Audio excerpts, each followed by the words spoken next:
Hi y'all. You got a screw loose? Hey, I was turning a bowl the other day. It wasn't very large. It had a good tenon on it. It was held snugly. I was using a sharp tool. I was using good cutting technique. I was just beginning to cut the inside of the bowl out. It was a balanced piece, and that bowl went flying. Fortunately, I had on a face shield, and I was standing out of the line of fire, so I wasn't in any danger.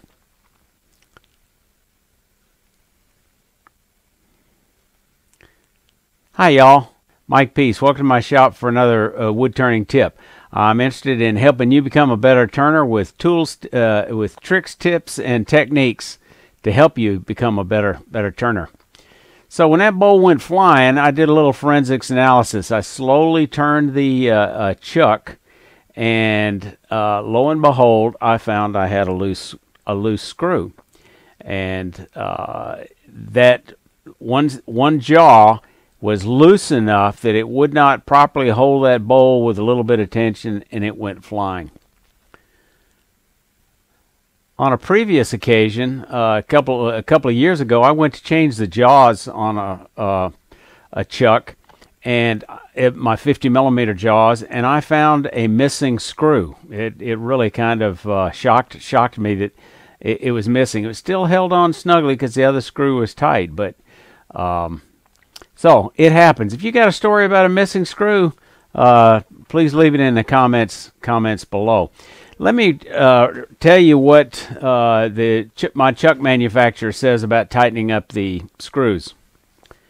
Nip the screws up firmly, but do not over tighten. So don't get carried away with this conversation and go too far, because you can easily strip the threads on those screws, but nip them up.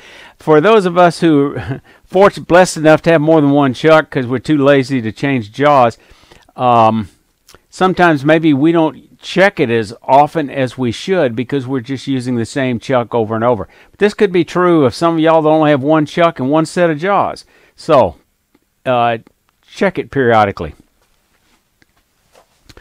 Along the same line, I got this tip from Randy Smith.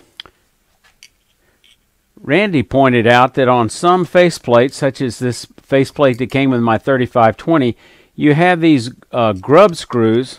That's the wrong Allen wrench.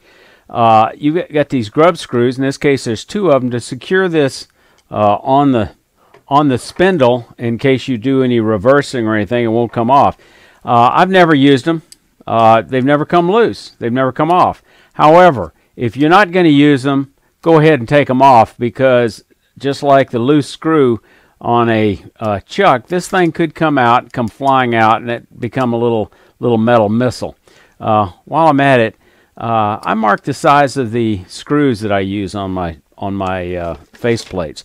Now I've got another little faceplate here that came with my Jet Mini. It is not drilled for a grub screw. So if you got a mini lathe faceplate, chances are you don't have that issue. But again, I put the size screws on here. Use basically the largest screw that will fit in your hole.